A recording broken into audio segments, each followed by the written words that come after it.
October 2019. The air within the long-forgotten Blackwood coal mine, a mere 30 miles from Pike County, Alabama, was heavy and cloying, like time itself had forgotten to breathe. Sheriff's Deputy Marcus Tanner pushed his flashlight down the dark tunnel, the beam cutting through wet rock and corroded rails, until it settled upon something that brought him to a standstill. "Back up, I need at the old Blackwood location, and dispatch the coroner," he said, his voice ringing off the stone walls.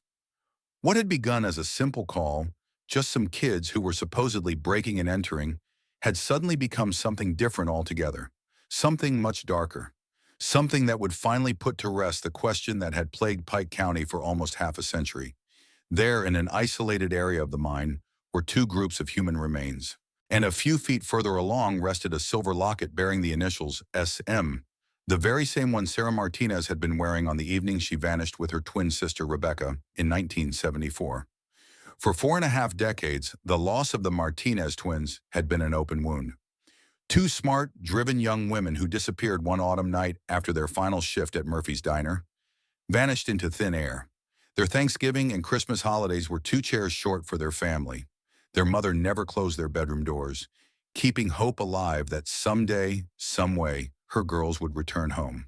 Before we dive further into this cold case, take a second and hit subscribe and the like button on this video.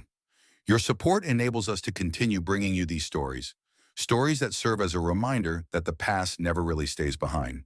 What Tanner discovered that evening wasn't merely the resolution of a missing persons investigation, it was the start of something much larger. A chain reaction that would reveal decades of deceit deep in this small Alabama town. Because when the suspect was ultimately identified and arrested in 2019, it wasn't some transient through or unknown predator. It was someone they all knew. A man who had smiled at neighbors, waved from the church pews, and lived among them for 45 years with a secret too awful to contemplate. The Martinez case was more than a solved mystery. It was a tale of unrelenting persistence, of a family who never lost hope, detectives who never gave up, and state-of-the-art forensic science that finally spoke for two sisters silenced long ago. But it's also the tale of a community torn apart. 45 years ago, in 1974, when the twins disappeared, suspicion swept through Pike County like a wildfire. Fingers were pointed by neighbors. Families fell silent. Every unlocked door became suspicious. The investigation into the disappearance of Sarah and Rebecca uncovered stark fissures in the amiable veneer of small-town America. Fissures that would stretch wide open when, finally, the facts were revealed. And maybe the most chilling aspect of all, the truth had lain there all along. The main suspect had indeed been interviewed during the initial inquiry, but somehow fallen through the system. For decades to come, this individual participated in search parties, went to candlelight vigils, even stood eyeball to eyeball with the twins' distraught parents, keeping up appearances of innocence while concealing the darkest of secrets. Before we get into the meat of the story, tell me in the comments, where are you watching from this evening? I love to see how these stories bring together people all across the globe. Because tonight, we're going back to October 1974 to retrace the events leading up to that night, follow the long road to justice, and uncover the stunning twist that finally brought peace to a family who had waited nearly half a century. This is a story of loss and perseverance, deceit and truth, and how justice, though delayed, can never truly be denied. Pike County, Alabama in 1974 was the sort of place where everybody knew everybody, or at least thought they did. With just over 25,000 people spread out across rolling fields and quiet little towns, it was the quintessential southern small town. Folks left doors unlocked. Children rode their bicycles until the streetlights came on. And downtown Troy, with its humble courthouse square, was the hub of both business and gossip. But under that languid, unhurried beat, change was fermenting. The civil rights movement had transformed even this rural Alabama pocket, albeit integration progressed with slow, sometimes painful steps. The Vietnam War claimed 17 young men from Pike County and returned dozens of others forever changed. The economy also was undergoing a shift. Factory jobs were disappearing, and uncertainty hung in the air. For most families, the nearby coal mines remained steady employment, but it was dirty, brutish work. And for one pair of twins, Sarah and Rebecca Martinez, that world was soon going to become deadly. Murphy's Diner occupied the perfect spot on the corner of Main and Walnut Streets in Troy, its neon sign humming quietly as it illuminated the sidewalk every evening with a warm pink and gold light. It was a place to pick up a snack, yes, but it was also the pulse of Pike County. Farmers met there first thing in the morning to exchange gossip about weather and prices for crops over steaming cups of coffee. Teens filled up the red vinyl booths after high school football games on Friday nights, and third-shift workers dropped in for eggs on a plate before going out to the mines or the mill. It was there, beneath that bright sign, that Sarah and Rebecca Martinez toiled after completing Pike County High in 1972. The twin sisters soon became ubiquitous at Murphy's, faces people in town recognized. In a town where Hispanic families were still few and far between, the Martinez twins were exceptions, not only because of their appearance, but because of their warmth and generosity. Their father, Robert Martinez, had brought the family east from Arizona in 1965, when the girls were only 13. He'd accepted a position as a foreman in the Blackwood coal mine, attracted by higher wages and benefits. Alabama was to be a new beginning for the Martinez family. The twins were all but identical to one another, 5'4" tall, with long, shiny black hair and gentle brown eyes that always smiled first. But get close to them, and their differences emerged. Older by a full 7 minutes, Sarah had her hair parted on the left in a serene, introspective manner. She was saving every penny so she could attend nursing school. Rebecca, or as everyone referred to her, Becca, parted hers on the right side and was the more extroverted of the two. She enjoyed music, played guitar at church events, and someday hoped to move to Nashville and pursue that dream. They were like two peas in a pod, remembered Donna Wilkins, the manager of the diner at the time, 74. They worked the same schedules, carpooled, even wore the same outfits some days. But they were not the same either. Sarah was the thinker. Becca, she was the spark. Always laughing, always moving. October the 17th, 1974 was like any other Thursday. The twins arrived for their afternoon shift at 2 p.m., dressed in their identical blue uniforms and freshly ironed white aprons. The diner was busy that day. A regional sales meeting at the local farm equipment dealer had sent extra lunch business their way, and the high school had dismissed early. Worn black and white security tapes, grainy but readable, capture the twins going about their area. Sarah is seen discreetly refilling salt shakers as Becca works the counter, flashing that warm smile that made everyone feel like part of the family. At 8:07 p.m., they closed up for the evening, collected their tips, and said goodnight to the night manager. "See you tomorrow," Sarah called out over her shoulder. Those would be the last words anyone at Murphy's Diner ever heard her utter. The sisters took off in their normal homeward walk, a routine 15-minute trek that followed Main Street, the courthouse square, and then 5 blocks on Pine Street east to their own neighborhood. It was well lit, safe, and one they'd walked hundreds of times before. On that specific night, some witnesses remembered them having stopped at Henderson's Pharmacy, which was a few blocks away from their home. They had entered to purchase a birthday card for their mother, whose birthday was approaching the next week. "They were in good moods," said the clerk, Judith Abernathy. "Sarah asked us if we had any roses on them. Their mama adored roses." Judith reported the girls departed about 8:30, going east on Pine Street, barely 12 minutes from their front door. But when 9:15 had arrived and they hadn't returned home yet, their mother, Maria, began to get concerned. By 10 p.m., she'd phoned Murphy's Diner, only to find that the twins had left earlier that evening. At 11 o'clock, Robert Martinez was driving around the streets of Troy, checking sidewalks and parking lots, shouting out their names into the night. At midnight, the family filed Sarah and Rebecca missing with the Pike County Sheriff's Department. "We didn't think much of it at first," confessed the former Deputy Calvin Brooks years later in a 2020 interview. "Two young women out late? We thought maybe they'd gone to see a movie or gotten together with friends. We told the family to wait until morning. Morning arrived, and there was no sign of the Martinez twins. No calls, no messages. Silence. The twins' beds were made up tidily, unmoved since the previous evening. As the noonday sun arrived on October 18th, Quiet concern within the Martinez household had engulfed the entire community of Troy. Neighbors, friends, and co-workers arrived at the family's front door with casseroles, flashlights, and resolve. By that afternoon, the sheriff's office finally caught on to the fact this wasn't two young women out late one night. This was something more serious. Officers were backtracking the twins' last movements, questioning anyone who may have encountered them after leaving Murphy's diner. The search widened rapidly. Volunteers searched every piece of terrain between the diner and the Martinez residence. They searched in empty houses, along ditches, through vacant lots, and into the dense woods just beyond town. Local radio broke up its standard country music programming to deliver serious bulletins. Call-ins from concerned citizens flooded in, some with tips, others with prayers. It was unlike anything I'd ever seen, recalled Troy resident Margaret Simmons years later. Everyone dropped what they were doing. Men called in sick to help search. Women cooked meals for the volunteers. Even the high school football game got postponed.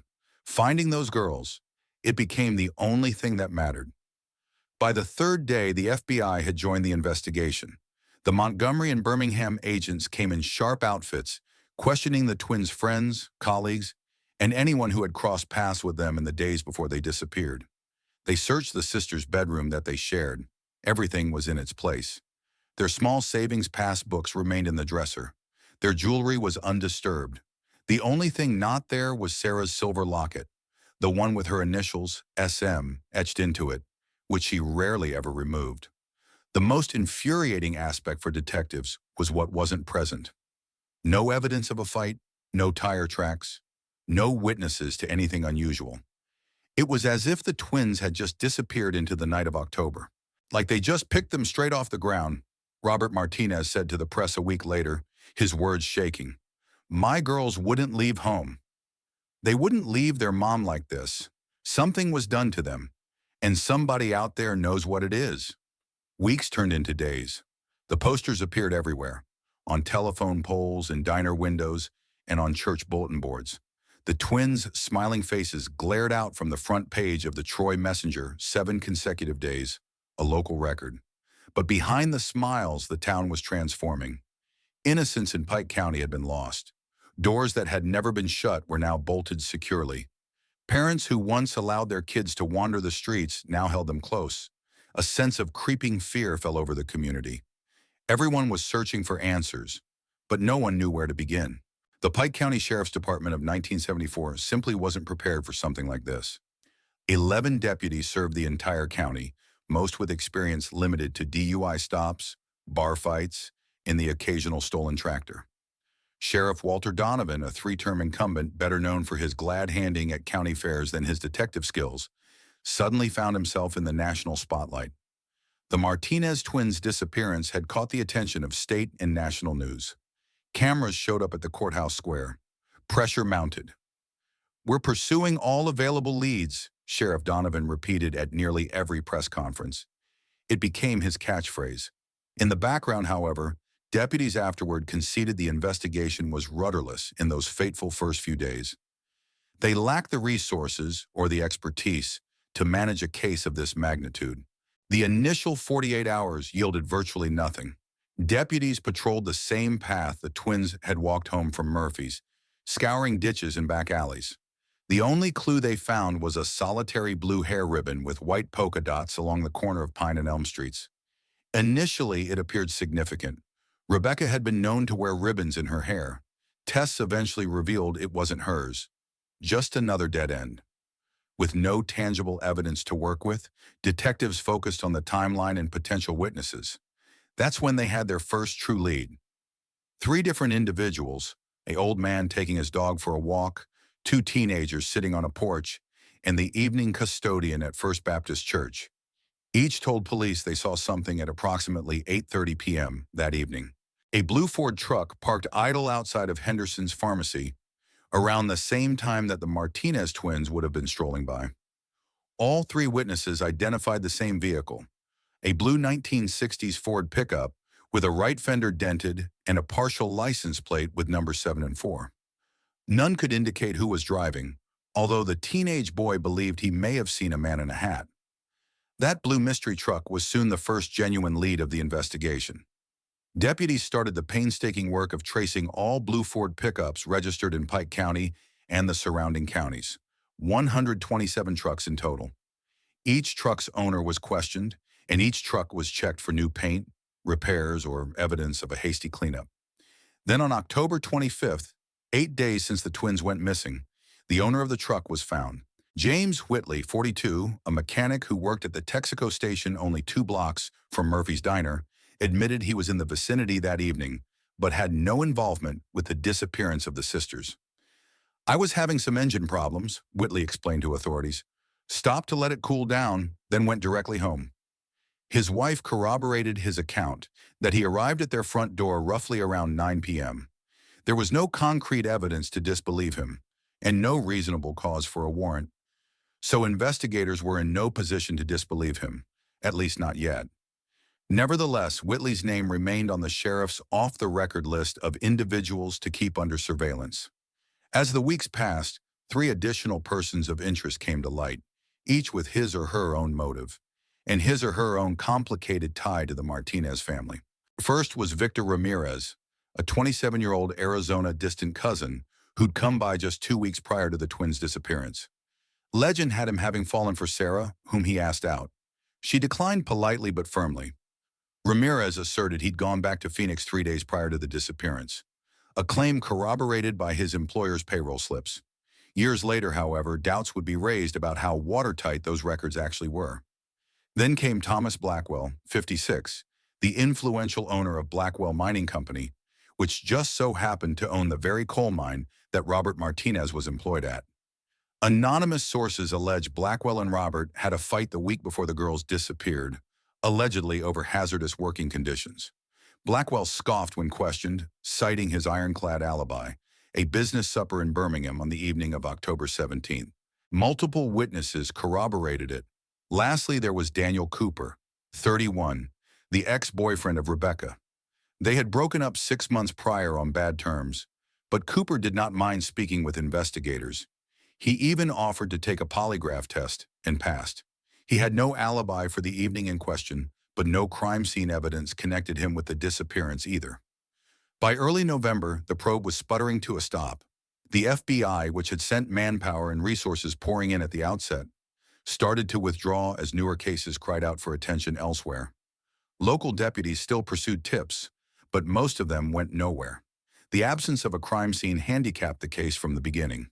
There were no fingerprints, no tire tracks, no blood, no fibers, nothing physical to substantiate what had occurred or where. The bedroom of the twins was left untouched, as if time had frozen the night they disappeared.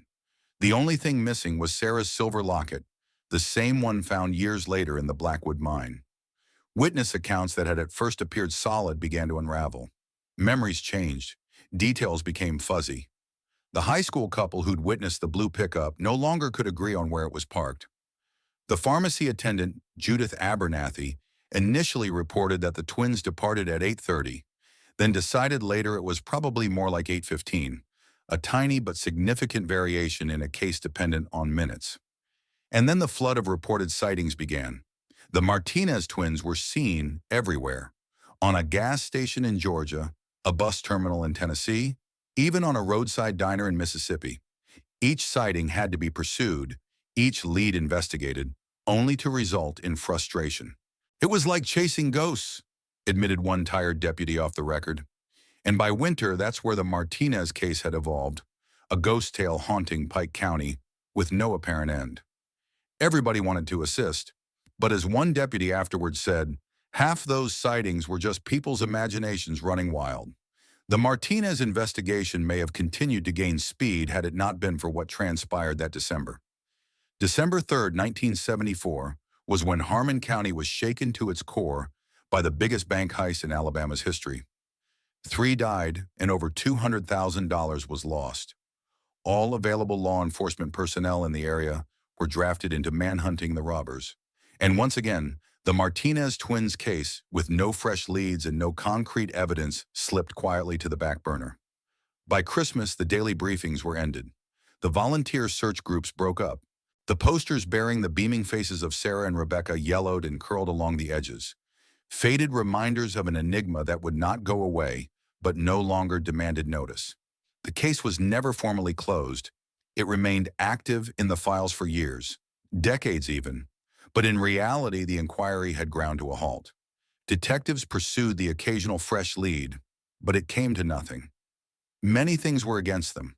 To start with, forensic science in the 1970s was rudimentary by today's standards. Key evidence may have gone unnoticed or been tossed aside before anyone knew its significance. The country itself was a huge obstacle. Deep forests, miles of dirt roads, and old mine shafts that could engulf a search effort. And also missing was the technology. There were no security cameras along the roads in 1974, no traffic surveillance to watch, only one single camera at Murphy's Diner. Aside from that, there was nothing to reveal what occurred after the twins departed that evening. But worse than all that, though, was tunnel vision. Investigators concentrated almost exclusively on the blue Ford pickup and a few of their initial suspects. Subsequent case file reviews would show opportunities missed, such as a sighting of an odd station wagon in front of the Martinez home that evening, written up but never adequately pursued. As 1974 faded into 1975, the story of Sarah and Rebecca Martinez changed. It was no longer breaking news, it was folklore, a haunting local legend. Parents told their children the story as a warning about walking home after dark. Each October, the local paper ran an anniversary piece, keeping the memory alive if only for a moment. In the meantime, the Martinez family continued their individual search. The formal investigation had fallen silent. But for Robert and Maria Martinez, silence was not an option. In their house, time froze on October 17, 1974. The family calendar remained stuck on that month for years. The 17th marked in red pen, a silent testament to the day their lives separated in two. Robert Martinez was always a man of understated strength. At 5 feet 8 inches, with coarse, calloused hands and a face lined from years underground, he was regarded as a reliable foreman at Blackwell Mining, someone who was more concerned with safety than with speed. Born in Tucson to Mexican immigrants who migrated north in the 1930s, Robert had been working since he was 14. He'd scrimped and saved every penny to bring his family to Alabama for a better life. "My father was the type of guy who mended things," his son Miguel told us in an interview in 2020. "If something was broken, he'd fix it. If something was wrong, he'd make it right. But when my sisters disappeared, that was the first time I ever saw him encounter something he couldn't fix, and it almost killed him." 3 weeks into the disappearance, Robert quit work at the mine indefinitely. What was initially a temporary resignation to assist in the search eventually turned into permanent. He invested the family savings into the search for solutions, even selling their second automobile. The garage served as his headquarters. Pike County maps plastered all the walls. Red pins marking areas already searched, blue marking reported sightings, yellow marking areas yet to be searched. Filing cabinets brimmed over with information on each individual interviewed, each rumor pursued, each lead that amounted to nothing. It was no longer a garage. It was a war room for a father, a space constructed not of hope only, but of the obstinate refusal to ever give up. Robert Martinez transformed his garage into something greater than an office space. It became the pulsating core of his cause. He even had a special phone line installed, its number written on the scores of do-it-yourself flyers that he and volunteers plastered all over Alabama and surrounding states. That phone rang straight into the garage day and night. Robert's days operated on a grueling schedule. At dawn, he'd venture out to scour areas the authorities had missed. Old buildings, neglected paths, creek bottoms that hadn't felt a foot in years. In the afternoons, he pursued leads, interviewed locals who said they'd seen something, and managed the small but dedicated crew of volunteers who refused to abandon the search. By night, he was in the garage again, recording each detail in his files and working out what he would do the following day. He got by on 4 hours of sleep, perhaps fewer. "Sometimes I'd wake up at 2 in the morning," his daughter Lucia recalled, "and find him at the kitchen table, studying maps or reading books about investigation techniques. He taught himself to think like a detective because he believed the police had already moved on." The price was cruel. Robert's dark hair had turned fully gray by 1976. By 1980, he was fighting a heart ailment his doctor told him had been caused by stress and fatigue.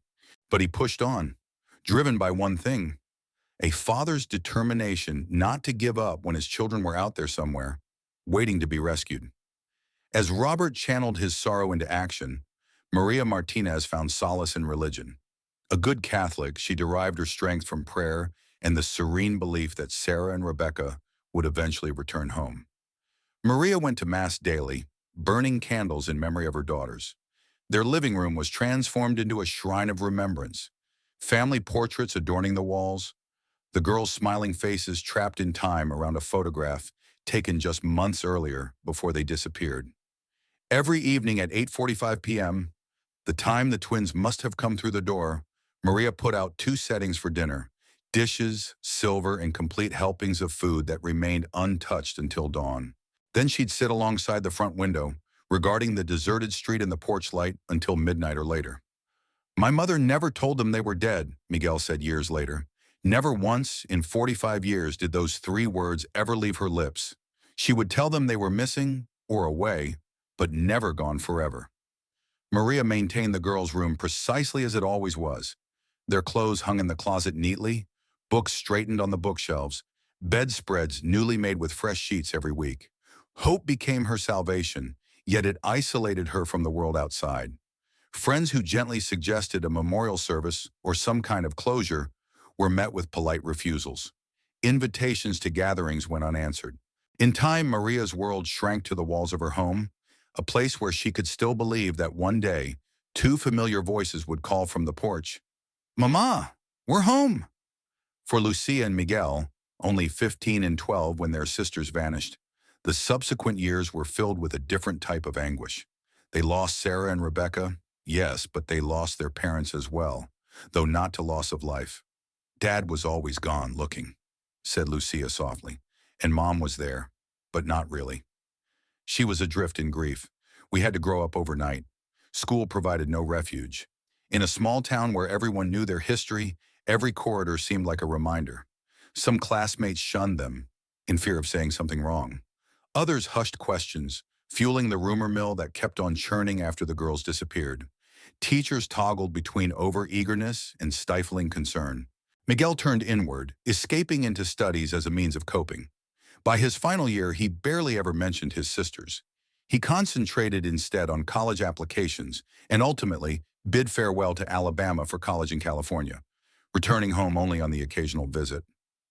Lucia, however, remained. She was the emotional center of the family, the one who addressed reporters on anniversaries, planned the yearly vigils, and maintained ties with the shrinking volunteer base. She went to the local community college following high school and still lived at home, quietly keeping together what remained of the Martinez family. "I couldn't leave them," Lucia said gently. "Someone had to keep in mind that life had to continue, even as we continued to search." The large Martinez family, scattered throughout Arizona and New Mexico, did what they could do. They sent money when funds were available, visited regularly, and attempted to provide some semblance of normalcy on holidays.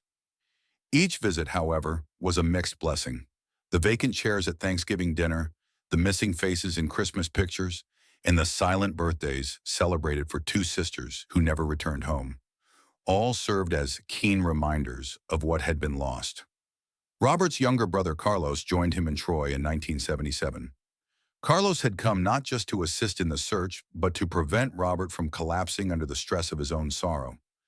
Carlos contributed to house repairs, took over medical bill payments, and attempted to ground a family that was beginning to disintegrate.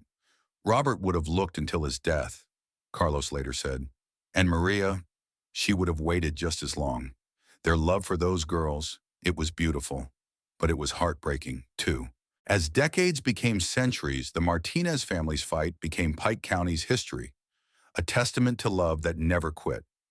Generations came up hearing the story of the twins, learning the lesson of perseverance and heartache that had marked their small town in Alabama. Even those who secretly assumed the girls had died years ago valued the Martinez family's hope. They regarded it as holy, gentle narrator tone.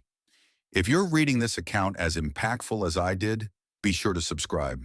Families such as the Martinezes should have their stories told, and your subscription ensures that victims such as Sarah and Rebecca are not forgotten. Pike County itself evolved over time beyond all recognition. The quiet, close-knit agrarian community of 1974 gradually changed as Montgomery's suburbs moved further south. A four-lane highway by the 1990s linked Troy to the state capital, and with it came chain retailers, fast food, and spread-out developments that irretrievably transformed the pace of small-town existence. Murphy's Diner, where the twins were last spotted, closed its doors in 1986. The building changed hands over the years with a video rental store, a tanning salon, and a cell phone store. Henderson's Pharmacy was engulfed by a chain store. Even Courthouse Square, the thriving hub of Saturday morning shopping, became quiet as consumers flocked to the new mall on the edge of town.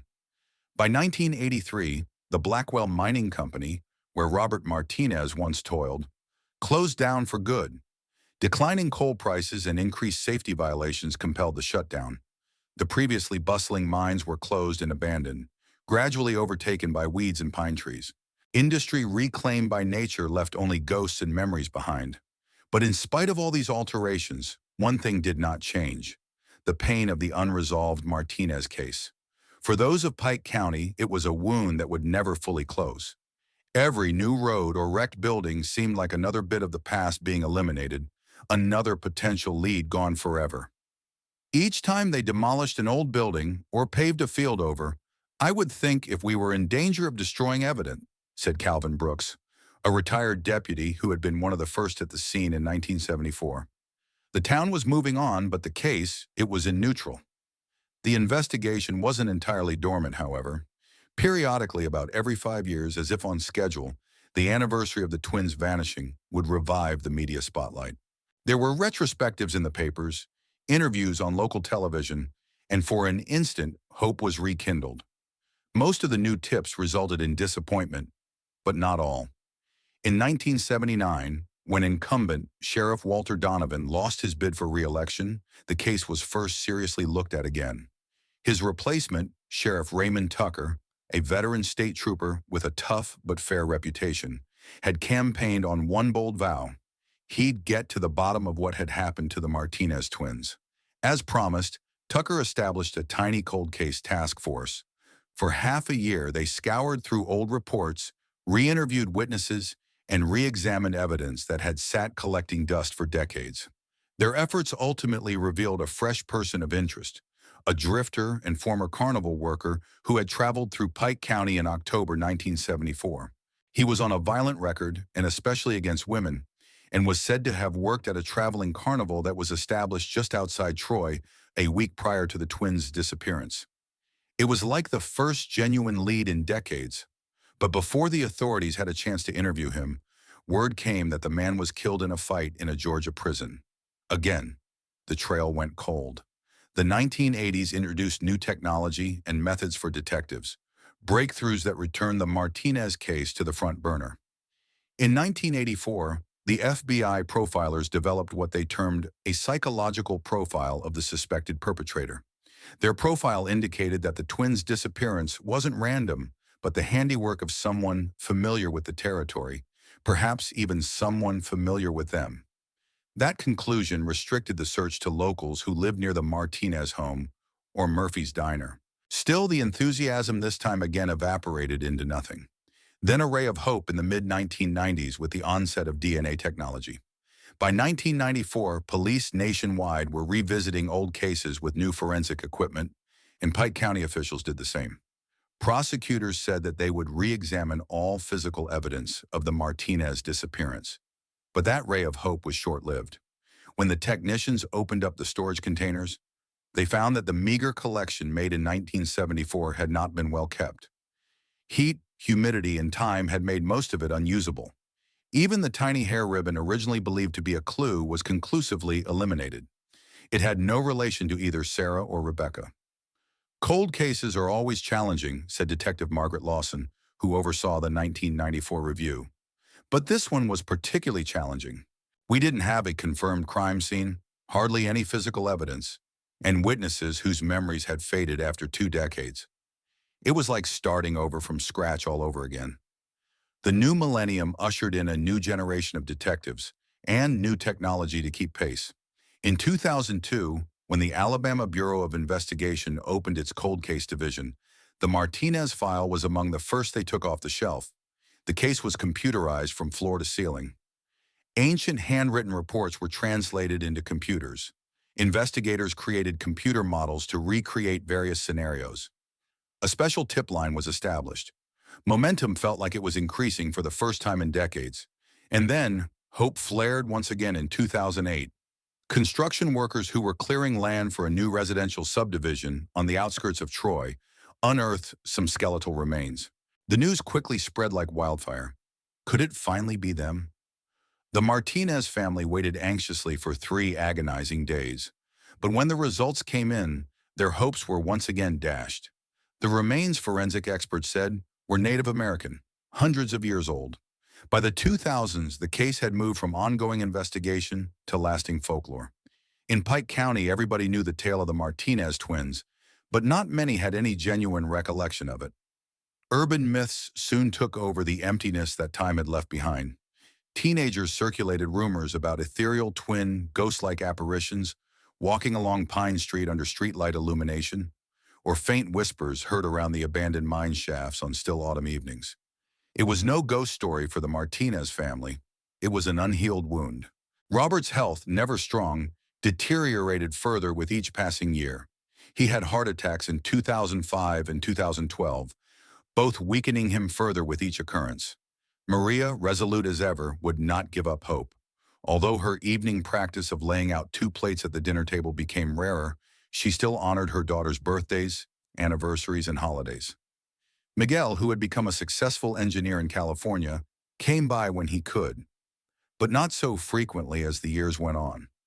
Only Lucia remained behind, tending to her elderly parents and maintaining the memory of her sisters in the community. Gentle narrator tone. How's the weather where you are today? For in Troy, Alabama, the years went by and the seasons changed year after year. But for the Martinez family, it was as if time had never moved.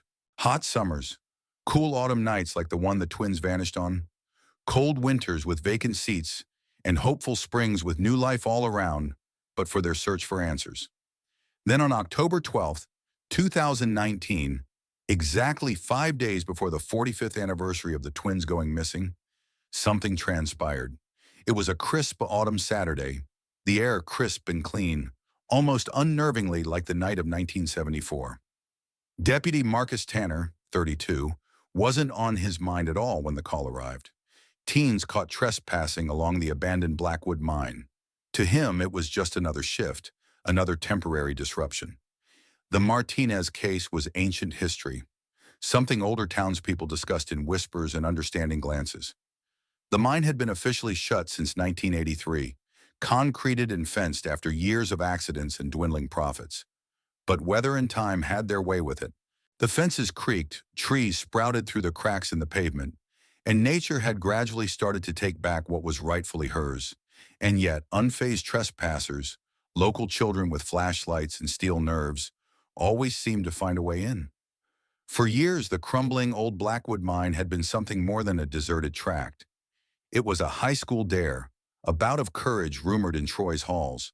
Suburban teenagers played it like a coming-of-age ritual, scrawling graffiti, dropping beer cans, and leaving an occasional flashlight or sneaker behind as evidence of their testicular fortitude. So when Deputy Marcus Tanner arrived that fall night in 2019, he was looking for a typical call. Round up some trespassing teenagers, take away their beer, lecture them with a serious, "You could have died down here" warning, and return to the station. But this night was not like that. What I witnessed didn't sit right with me, Tanner would later testify. One of the side tunnels had this barrier. It was newer than the others, not like the concrete walls sealing up the main entrances, but timber and rocks placed very carefully, almost too carefully. He shone his flashlight at the wall.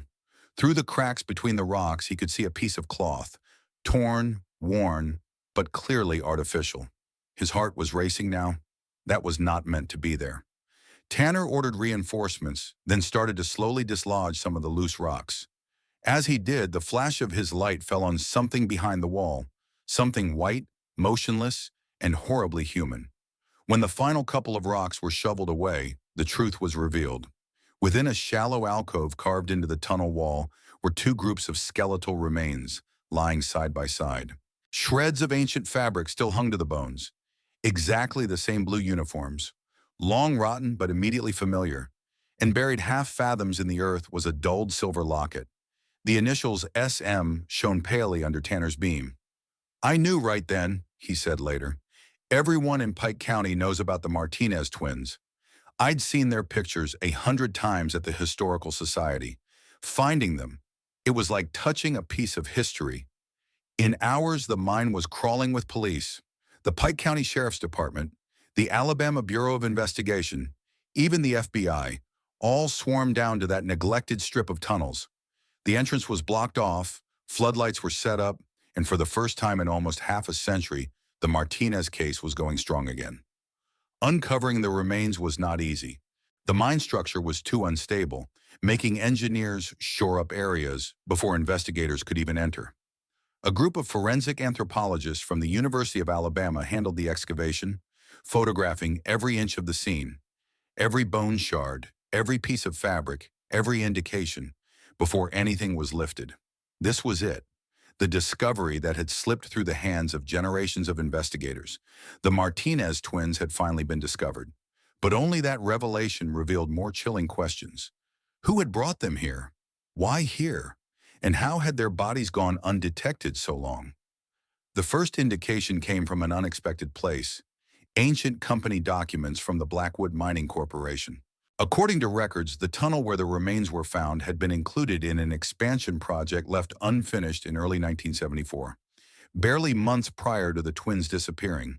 Due to safety issues, that particular segment had been closed off during that March, 7 months earlier than the disappearance. That information made sense. The 1974 search parties had never ventured there. On paper, the tunnel did not even exist anymore. An insider would have known the layout of the mine, said FBI Special Agent Diana Reeves, who became involved in the case shortly after its discovery. They would have known that on official maps this section was blocked off, but if you did have the right way in, still accessible. That disclosure immediately limited the list of suspects. Whoever had stashed the twins there must have had insider knowledge of Blackwood's business, a previous employee, a contractor, perhaps even a maintenance or security worker. Followed the forensic lab results, the confirmation that turned anguish into reality. DNA testing identified the remains as Sarah and Rebecca Martinez. There was no denying it now. The twins had been discovered, but one more detail stopped everyone cold. Both the girls had the same kind of injuries, skull fractures consistent with blunt force trauma. The blows had killed them, concluded the medical examiner. Whatever had occurred in 1974, it hadn't been an accident. Both of them had been hit by someone, by something heavy and flat probably. A hammer maybe, or some similar thing. For 4.5 decades of suspicion, speculation, and sorrow, the Martinez case had finally reached the point where it left missing persons to become a murder case. Evidence from the Blackwood mine kept speaking, and the narrative became increasingly sinister with each new finding. Microscopic examination of the twins' broken bones uncovered something ominous. The fatal blows to Sarah and Rebecca had come from the rear. This was not a struggle or a face-to-face encounter. It was sudden, violent, and unanticipated, likely on their way somewhere, possibly believing whoever was accompanying them. Then another disturbing tidbit. The way the remains were positioned told us something significant, said Dr. Eleanor Simmons, the chief forensic anthropologist on the case. They weren't simply dumped. They'd been arranged, side by side, really as though they were lying there. Their hands seemed to have been placed in unison. That single detail changed the entire tenor of the investigation. Whoever had committed this act hadn't been completely detached. There was care there, Dr. Simmons went on. You don't often see that in stranger homicides. It indicates the killer knew them personally, someone who wanted control, but also familiarity. The actual breakthroughs, however, came from technology that hadn't even been invented yet in 1974. Soil samples taken in the vicinity of the remains were run through high-powered microscopes and state-of-the-art spectrographic equipment. Within those samples, detectives discovered tiny blue cotton fibers and chemical residues that painted a graphic picture. Small blue cotton fibers matched the Murphy's Diner uniforms of the Martinez twins to the letter, indicating that the girls had been taken to the mine on the night they disappeared. They never returned home, never even got undressed. Pollen analysis provided another level of specificity. The spores matched autumnal plant life, congruent with the timing of that October vanishing. But the key find came from a most unlikely source: traces of an industrial lubricant. Not any lubricant, mind you, one with a highly distinctive chemical profile, utilized exclusively by Blackwell Mining in the 1970s. It was a secret recipe, so only a few employees would have been privy to it, mainly maintenance workers and operators. That tidbit cinched the probe like a noose. When detectives matched the retired employee lists of 1974 with names from the initial list of suspects, one caught their eye: a man who'd hardly been spoken of during the initial probe. In 1974, Keller was a 35-year-old Blackwell Mining maintenance supervisor. His responsibility? Tunnel safety checks and equipment repair. He'd been interviewed once during the initial search and the routine canvassing of mine employees who had worked with Robert Martinez. Nothing about that interview had piqued suspicion. He said he had been at home with his wife the evening the twins went missing, an assertion no one had considered checking up on at the time. But in 2019, with the ability to tap into contemporary databases and intrastate records, detectives discovered the portion of Keller's tale no one in Pike County was aware of. Prior to his move to Alabama, he'd been interrogated in Tennessee in 1969 about a missing young woman, but never charged. 2 years before in Mississippi, he'd been charged with assault. The charge was dismissed only because the victim wouldn't testify. Those crimes never surfaced on his Pike County work record. No computerized background check existed in the 70s. If a man relocated to another state, his record remained behind. And then, the worst damning detail of all: Keller was a fixture at Murphy's Diner. He always sat in the Martinez twins section, particularly Sarah's. When they re-interviewed past employees in 2019, several remembered that Keller was fixated on her. He'd ask her schedule, hang around a bit too long at the counter, attempt to chat her up. She obviously didn't want to. Sarah was nice but firm, said one waitress. She wasn't the kind to foster that sort of attention. But you could tell he didn't care for being ignored. The image that came to mind was chilling: a violently abusive man, obsessed with a young waitress who didn't share his interest. When Sarah turned him down, declared Agent Diana Reeves, it probably set something off in him, something heinous that had been biding its time. That epiphany arrived decades too late. A name, a motive, a pattern. If you're the kind of person who believes every cold case deserves closure, go ahead and tap that like button. Because this story, like so many others, proves that time doesn't erase truth. It only buries it deeper. And in Pike County, truth had just begun clawing its way back to the surface. By the time he was 80 in 2019, Howard Keller had long since retired from Blackwell Mining. His later years were spent as a maintenance supervisor at the Pike County High School before 2004. He still resided in the same small ranch house on Maple Street, the same one he purchased way back in 1973, 6 blocks from the Martinez residence. His neighbors knew him as the quiet widower with the manicured lawn.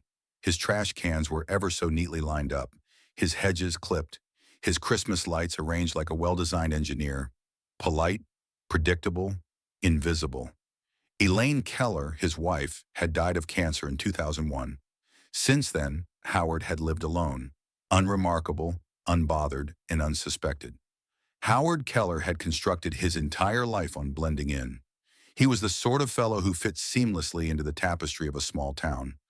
There, but never notable.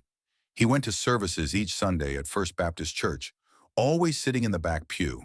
He would volunteer from time to time at the town food bank and was always willing to assist neighbors with minor home maintenance.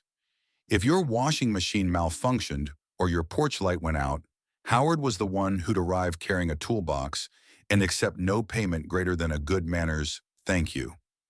His one true oddity was that he was so private. He didn't have barbecues, didn't go to community picnics, and never invited people into his house. He was courteous enough at a distance, a wave from the driveway, a nod through the fence, but he kept others at arm's length.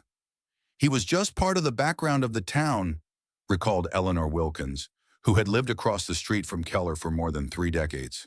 He was quiet, dependable, and always seemed polite. Nothing about him ever raised a red flag. Nobody in Pike County had any idea that beneath that still facade, Howard Keller held the darkest secret their town had ever seen. A secret placed as deeply as those twins he'd placed there all those years before. The arrest arrived quietly before dawn on October 25, 2019, only 13 days after the remains were found. A tactical team from the Alabama Bureau of Investigation encircled Keller's small house as most of the neighborhood slept. Officers using a bullhorn commanded him to come out. Neighbors who had stuck their heads out behind curtains stared in amazement as the 80-year-old man hobbled outside in his bathrobe, hands raised, the light of morning sparkling off his wire-rimmed glasses. He seemed frail, confused, harmless. Officers cuffed him carefully, pushing him into an unmarked car. In hours, the news traveled like wildfire through Pike County. At noon, the whole town was gossiping. Coffee shops rang with chatter, phones glowed, and social media went wild with rumors. Some wouldn't accept it. Others claimed they always knew something wasn't right. By 3 p.m., Sheriff James Wilson stood at a jammed press conference surrounded by FBI agents and the district attorney. Cameras snapped. Reporters leaned in. Wilson delivered the words that would alter how Pike County remembered one of its most lasting enigmas. Howard Keller has been arrested and charged with 2 counts of first-degree murder in the deaths of Sarah and Rebecca Martinez. For many, it did not add up. It was like a punch to the gut to the whole community, said Troy Messenger editor Patricia Simmons. Everybody had a theory. Drifters, traveling salesmen, even speculation about serial killers or ghosts. Nobody thought it could be somebody who lived among us all these years. Somebody who taught Sunday school. Somebody who repaired our lawnmowers. The revelation compelled Pike County to look within, to face the unpalatable reality of how readily evil may masquerade as mundane. How had Keller managed to avoid suspicion for 45 years? Some of the answer resided in the investigative constraints of the 1970s. Police forces were smaller, under-resourced, and frequently stretched to the limits. Alibis rested on faith and not checked by digital timestamps or cellular phone records.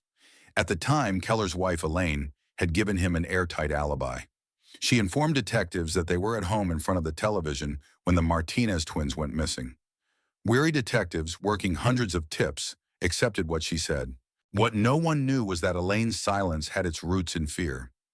During the 2019 search of Keller's home, investigators made a haunting discovery: a box of journals tucked away in the attic, wrapped carefully in plastic. Inside those pages, Elaine Keller's voice finally spoke, decades after her death. Her journal, written over almost 3 decades, told the story of a life controlled by fear.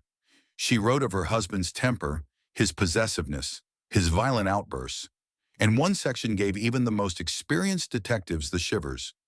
"I bear the burden of my silence," she wrote in 2000, just before she was diagnosed with cancer. "2 young women are dead because I was too scared to say anything. Their mother still stands by the window while I have to live with the beast who killed her daughters." Elaine knew.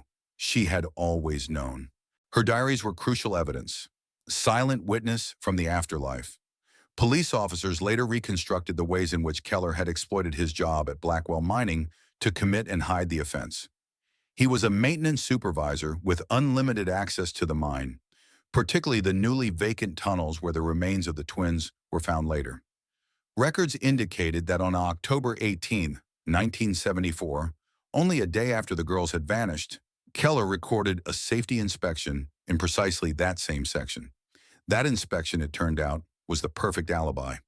Under the cover of doing his job, he'd stashed the bodies in a spot where no one would ever think to look, a tunnel intended to be off-limits and sealed off. It was planned, it was vicious, and it worked.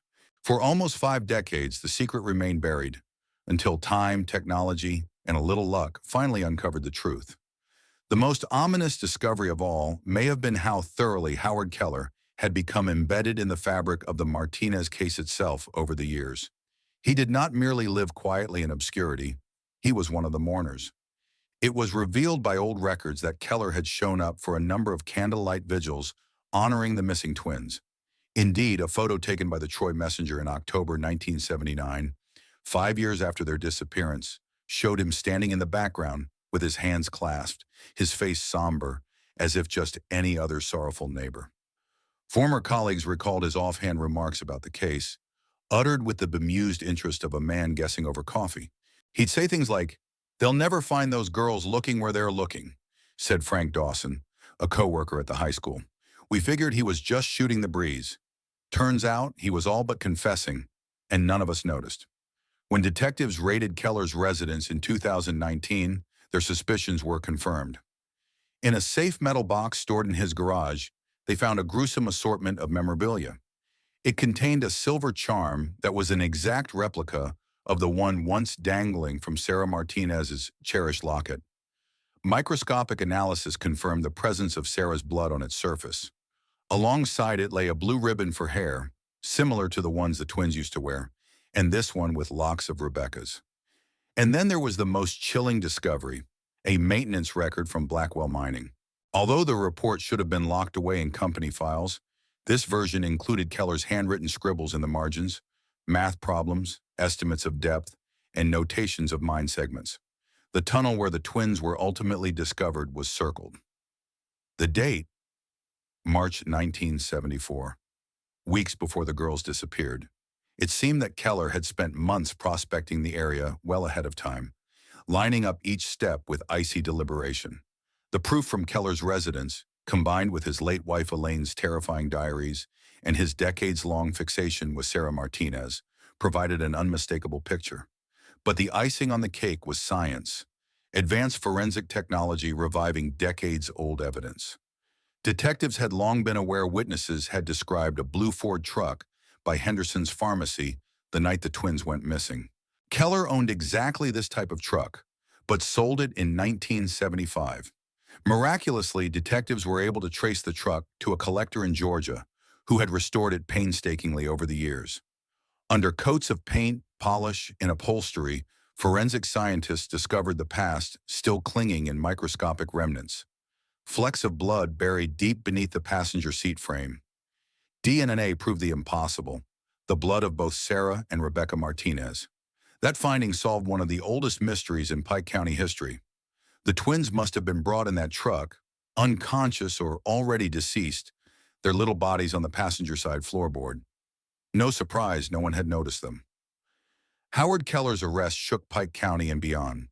It compelled the community to confront uncomfortable realities about how evil can masquerade as good.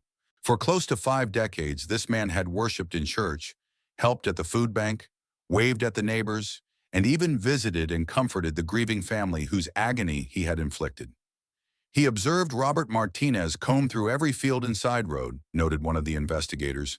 He observed Maria sit in her window day after day, and he knew all along. Criminal psychologist Dr. Elizabeth Chambers, who read the case, put it most succinctly. We like to think that we can recognize a predator, that there's something peculiar, something in their eyes or their demeanor, but the reality is, the worst monsters are very often the ones who are completely ordinary. For the Martinez family, Keller's arrest brought no solace, only a subdued, multifaceted type of closure. Robert Martinez, 87 now, frail and in a wheelchair, refused to stay home for the arraignment. He scanned the courtroom and locked eyes with the man who allegedly abducted his daughters. Witnesses reported that he didn't say a word, but the agony in his eyes spoke volumes. Maria Martinez, 85 years old now, couldn't bear to go. In a statement through her daughter Lucia, "I cannot be in the same room as the devil who took my girls." Their son Miguel came from California for the first time in decades. Facing reporters, he thanked Deputy Tanner for his find and gave credit to the forensic experts who had worked so long and hard. But his statements held the soft, hard reality of a family forever changed. There is no arrest, no conviction, no punishment that can restore what was taken from us. Justice delayed so long as justice denied. Those were the words that rang out throughout Pike County as residents sought to comprehend what had transpired. Initially, the town responded in horror and dismay, but that quickly turned to deep introspection. How could this atrocity have escaped detection for almost half a century? How could such a man as Howard Keller exist among them. Teaching Sunday school, repairing appliances, waving from his driveway, bearing the blackest of secrets. Town hall meetings were soon called, not only to vent grief, but to seek lessons. People wanted to learn how their town could prevent something like this from ever happening again. From those meetings emerged several acts of healing.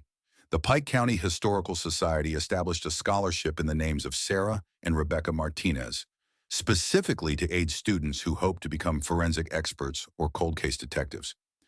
It was an attempt to transform pain into purpose. Maybe most poignant of all was the impromptu memorial that sprouted outside Keller's vacant home. Neighbors placed photos of the twins, burning candles that danced through the night, and flowers placed in solemn groups. Handwritten messages were stuck on the fence, apologies and remorse from citizens who felt they ought to have noticed, ought to have known. It was a statement of shared culpability and sympathy, a people recognizing that for 45 years, justice had stood patiently in silence. When Howard Keller went to trial in March of 2020, the world was closing down everywhere due to the pandemic. Yet Pike County officials pressed on. The Martinez family had waited long enough after all those years. The courtroom was reconfigured for safety, with masks, space, and the whir of air purifiers taking the place of the typical murmurs of a packed gallery. But even those measures couldn't numb the feeling in the room. The prosecution's argument was measured, deliberate, and piercingly complete. Piece by piece, they constructed the chronology, linking Keller to the girls vanishing through physical clues, eyewitness testimony, and his own compulsive actions. Murphy's Diner employees testified that Keller showed up at the restaurant regularly and appeared especially interested in Sarah. Forensic specialists walked the jury through the science, how fresh DNA technology and chemical analysis had uncovered what police officers in 1974 couldn't have detected. The defense, aware of the overwhelming nature of the evidence, had minimal recourse. They tried to use Keller's advanced age and poor health to their advantage, maintaining that jailing an 80-year-old man would be needlessly cruel. But their sentiments sounded weak in contrast to the magnitude of the crime. Keller remained stoic throughout, the stone-faced silent type, not giving away anything. He even remained still when faced with the most incriminating evidence. He declined to testify, and when offered the opportunity to speak at sentencing, he refused once again. The jury took only 6 hours to deliberate and then brought back its verdict, guilty on both charges of first-degree murder. Judge Eleanor Simmons imposed the sentence, 2 life terms consecutively with no parole. While Keller's age would probably mean never again getting to experience the outside world, the judge ensured that each sentence represented a life robbed. No length of time, she stated, can diminish the seriousness of this crime. 2 young lives were lost. A family was broken. A community lost its sense of security. Justice has been delayed, but not denied. For the Martinezes, the verdict closed a chapter, but not with comfort. Robert Martinez, who had spent each year since 1974 in quest of answers, died just barely in time to witness justice being meted out. 2 weeks after the sentencing, he died peacefully in his sleep. His last vow to his daughters had been fulfilled. Maria Martinez, when she heard the verdict, finally did something she couldn't do in 45 years. She let go. She let Sarah and Rebecca's bedroom be boxed up. The clothes they never wore again, the books still waiting to be half read, and the reminders of the future they never had, all were donated carefully to a women's shelter in Troy. Maria retained only a few treasured possessions, some family photos and Rebecca's guitar, now displayed in her front room, a soft reminder of music once sung and voices passed on. Their son Miguel and daughter Lucia translated their tragedy into purpose. They established the Martinez Foundation, which works to support cold case investigations across Alabama. The foundation offers grants for sophisticated forensic analysis and specialized training for small-town police officers, so other families can find answers sooner than theirs did. The Martinez case has now become a national standard for cold case work. It's taught detectives how determination and new technology can revive old evidence, and how justice, while it may stumble, can still resurface decades later. The FBI even uses it in their training materials as both an object lesson in caution and an inspiration to determination. In Pike County, the narrative left an indelible stamp. It altered the way individuals perceived each other, not with suspicion, but with knowledge. It reminded them that evil does not always make an announcement, and that sometimes justice merely finds its way home by another route. A volunteer citizens task force now collaborates with Pike County law enforcement to keep an active living database of crimes and missing persons that remain unsolved. Every year, citizens participate in workshops on awareness, vigilance, and the strength of standing up and speaking out, because silence, they've come to learn, can be fatal. Even the local schools incorporated those lessons into the curriculum, teaching students that safety isn't the responsibility of the police, but is something all of them share. Howard Keller passed away in prison in January 2022, taking to his grave the complete truth of what occurred in that mine on October the 17th, 1974. He never cracked, never apologized, never provided the Martinez family with the answers they had to wait so long to receive. But justice, albeit late, was not ultimately denied. This case is evidence that justice can still find its way home even after 45 years. If you think every family should get the same closure, be sure to subscribe, tap the notification bell, and share this video with someone who enjoys deep, true crime storytelling. What cold case would you like to see more attention focused on next? Tell me in the comments, because beneath every cold case is a family still waiting for answers, just like the Martinez family did.